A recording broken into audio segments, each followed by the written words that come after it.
go to the part 4. Today we have a sort of marathon to cover all these things together. So I hope that you would survive this kind of long session, and I hope that we can get it together to the end. Okay, so I'm not sure if anybody in the class is able to do juggling. So being able to use these balls and just turn them around with their hands. How many people in the class are able to do juggling? Just turn on your video and tell me how many balls you can just turn around in your hands. I think 1 or 2. 1 or 2? Oh, 1 doesn't count very much.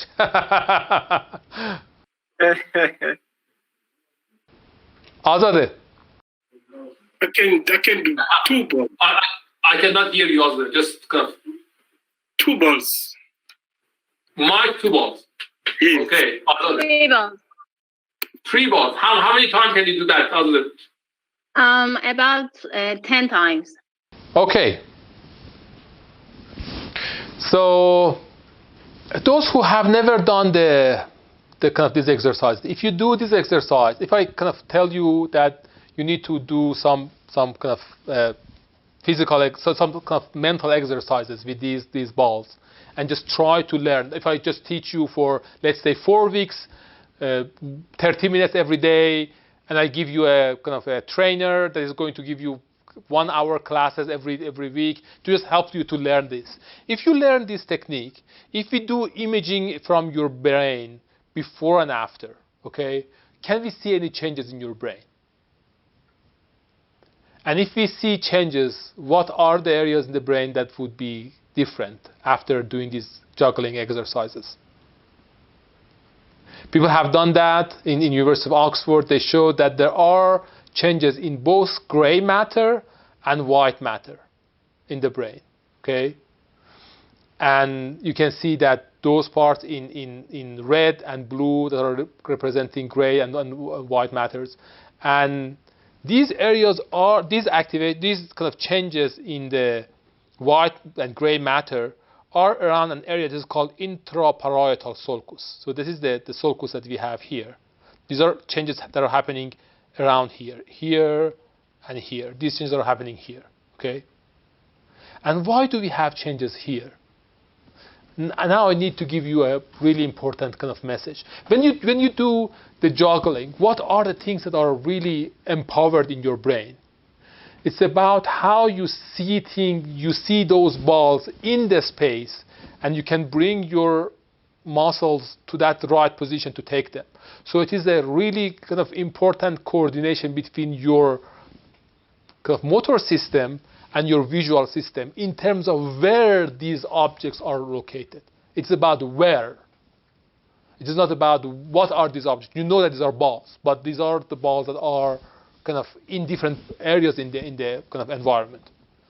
When we have information in your primary visual cortex, the information would go to 2 different directions. One direction would go down, and one direction would go up. The upstream is called where pathway. The downstream is called what pathway. And here we are in the where pathway. And that's the reason that we have these changes in the where pathway. And this is the motor cortex. As you can see that this area is exactly between the where pathway and motor system. So this is what we have for hand-eye coordination. Okay? And this is about where pathway. And this one, when the information would go down, it's just about what you have.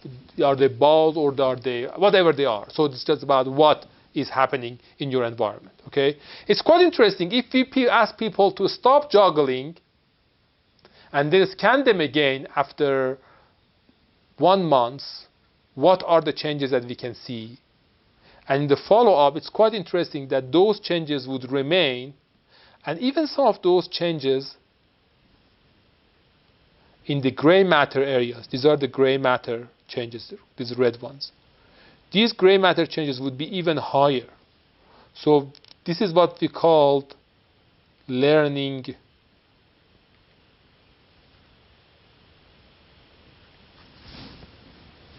consolidation. So the learning could even get consolidated in the brain. And that is amazing, that how even when you learn something, even you stop doing that, it could even get better in your brain when you give your brain a little bit of rest. Okay. Now I'm going to kind of make that a little bit kind of more complex, but kind of give you another kind of idea about how these parts are working together. Okay. So we talked today about hippocampus. You have heard about hippocampus a lot in different discussions. And you have also learned about what we called amygdala. So this is amygdala, this is hippocampus, and how they are connected to each other. But around this hippocampus and amygdala, we have three other important cortices. One is what we call perirenal cortex. Two is entorhinal cortex. And three is parahippocampal cortex. So it's going to be a little bit complex for you to kind of learn the names all at the same time, but just remember that you have perirenal, entorhinal, and parahippocampus. Why parahippocampus? Because this is just parallel to hippocampus. Why entorhinal and perirenal cortex? Because it is exactly above what we call the nasal cavity. So it is related to your kind of nasal system. That's the reason that they call rhino. You know that the rhino is about the nose. And so these cortices are around this part, this system. How they are working together? So let me just give you kind of few other views. These are some other views from these systems. So kind of perirenal and parahippocampal cortex. Let me just give you a better picture. This is the picture that we have in the book, but let me just give you a better picture about this process. Okay. So we had the what pathway here, and we have the where pathway here. Okay. So it brings information about the spatial context of information. Okay. This one is bringing information about object recognition. What do you have in the environment? They would go to the perirenal system. This one is going to the parahippocampal cortex. And then they would get integrated inside your hippocampus. So whatever you have in the hippocampus is a combination of these two pathways and also this pathway which is about emotion. So your memories in the hippocampus is a combination of what you have, where are they, how much they are important. Whether they are really important things, where are they located, and what are they, these objects. Okay? So this is the content. This is context. And this is valence. Valence, it means that how much are significant. Are they positively or negatively important? So, and you can see that prefrontal cortex, medial prefrontal cortex, and nucleus accumbens are involved in making valence and then context and content. So they are getting integrated to each other to what we call memories. Okay? So how this system is beautifully interacting and integrating information from different pathways to get them to what we call memory. And then we have thalamus that is working in this system really interesting, in a really interesting way. And then we have some other parts of the brain that are interacting in this system. So that is what we have in terms of the beauty of these interactions inside the brain. Okay. So this is about the part 4 that we are trying to give you a sense about how these systems are working together. What are the functions that these parts are doing, and how these parts are working together. Okay. So the kind of last few points in what we are going to talk about today. Few points about kind of the temporal system. This is the temporal system that we have here. This is what we call superior temporal system, medial temporal gyrus, inferior temporal gyrus, and then here is the inferior, the kind of the inner view of the inner kind of side of the brain, and then fusiform gyrus, hippocampus, and as I showed you here we have, go back, here we have parahippocampus, perirenal, entorhinal and perirenal cortex as well. These are the parts that are located here. So these parts are based, as you can see here, these kind of main gyruses and sulci. You need to gradually learn them. Does it seem a little bit complex right now? It is complex right now. But over the time, over the class, we will learn about how these parts are working together. What are the kind of roles that middle temporal gyrus will provide? What are the roles that supratemporal gyrus? And how these parts are going to interact to each other. So that is what we want to discuss in this class. And also learn about how these parts are connected to each other, how these parts are working together. And we know that, for example, there are some specific nuclei in the depths of the brain. This one is basically the thalamus. And thalamus has different, let's say, parts. Some parts, let's say, ventroposterior part, they are involved in sensory motor cortex. So you can see that they are in connecting somatosensory cortex to the spine.